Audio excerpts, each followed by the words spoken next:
Okay, so today we are going to talk about ENT, and I'm going to let you introduce yourself and tell us who you are, where you're located. Just kind of a brief little intro, if you would, please. Sure. So I'm DANIYAN. I am an otolaryngologist or an ENT, and I am employed by Texas Health Medical Associates, and we have an office right next to the new hospital, Texas Health Mansfield on Lone Star Okay, Road. so in the professional building. Yes. Yeah. Exactly. Okay. Great. Yeah. Okay. So about ENT, tell me. I guess what are some of the things that, because that's a specialty. Right. So if I had a child, what are some of the things that I would need to look for, or things that would signal that I need to get my child to an ENT? Sure. So I treat disorders of the ear, nose, and throat. And so if a kid's having, say, ear pain, that might suggest an ear infection, or, runny nose or yellow-green, gunk coming out of their nose, that could signal that they have a sinusitis. If your kid has hearing loss, if they're snoring, having issues sleeping, swallowing with speech, those are the main issues that I see in kids. Okay. What are some of the most common things that you see right now?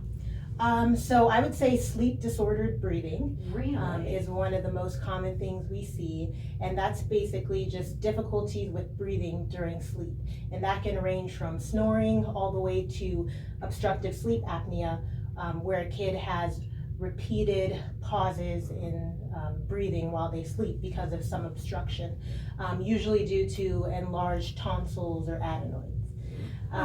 Yeah. And so some signs of that could be, loud snoring or choking, gasping for air when kids are sleeping. Some abnormal signs can also be, bedwetting or being hyperactive or having behavioral issues in school. And typically, it's a quick fix. I mean, if your kid's having these issues and we see that they have large tonsils on our physical exam, then removing their tonsils would be a nice and quick, easy treatment. Do they still remove tonsils a lot? Because I know growing up that was one thing that they did, but yeah. Do they? Is that still? Yeah, it's still one of the most common surgeries. I think after ear tubes, I think tonsils come next in the most frequent surgeries that we do in kids. Really? Yeah. What's the reason for that? I mean, why is it that the tonsils are always creating a problem? So it's like, why are they there if we have to constantly take them out? I know, right? Well, typically, so it's lymphoid tissue, and so there are white blood cells in there that basically get introduced to, bugs in the environment, viruses, bacteria, different allergens, irritants. And so when kids are growing, they typically enlarge because they're getting exposed to all these different new things in the environment. And typically when you reach maybe 10, they start regressing or getting smaller in size. Okay. And so, so kids are more prone to having infections or issues with sleeping due to big tonsils. What are some of the other things that you see? Sure. So ear infections are a big thing, and typically those are treated by the kids' pediatricians. But sometimes if kids end up having maybe 3 to 4 infections, a chronic problem. Yeah, exactly, in a year that have been treated with antibiotics over and over, and if they have fluid in their ears that could kind of build up after these infections, sometimes that can affect their hearing. And in that case, we would take them to the operating room to just make a little cut in the eardrum, suck out all that fluid, and put a tube in there. Okay. And that typically helps. Okay.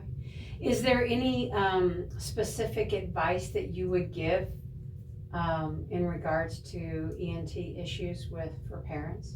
Sure. So with ear infections, I mean, kids are very prone to ear infections, but there are some things parents can do. One thing is, if a parent smokes, to smoke outside or not smoke when the kid's around, because smoking can increase the chance of having ear infections. Another thing is, not feeding a baby when they're kind of like lying down, because that can cause like some regurgitation of milk, into their ear space. And so So those are two things that really help to decrease, ear infections.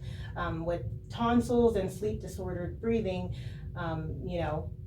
I guess it's important for parents to kind of recognize signs, in their kids' behavior or sleep, and then bring them to the doctor if they notice these, pauses in breathing. It's so interesting to me that you say that about sleep disorder, because that's such a common problem even in adults. Yes, it is. I find that fascinating. Yeah. That all of a sudden that's, it's just such a problem. Right. But is there anything specific that you would want to add to anybody as far as what you do?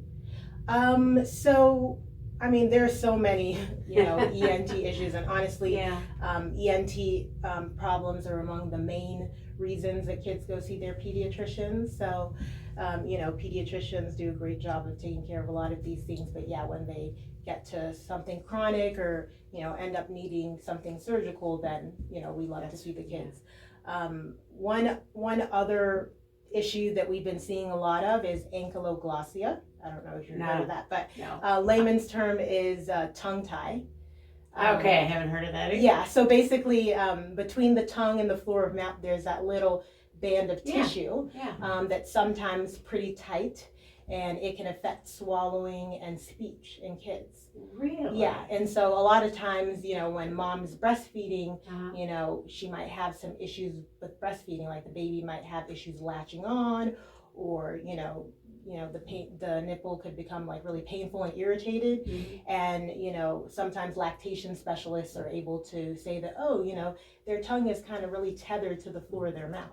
Wow. So that's, the management for that is kind of controversial, because a lot of patients are sent to the, doctor just for us to like kind of clip it. But I would say that not everyone ends up needing, surgery for that. There are breastfeeding specialists that can kind of help mom and baby, and their speech therapists as well can help with that. So yeah. That is something new. Yeah. Well, I appreciate you taking time to come and visit with us about this. And I think February is the month for ENT awareness. Yes. Okay, good. All right. Thanks for having me. You're welcome.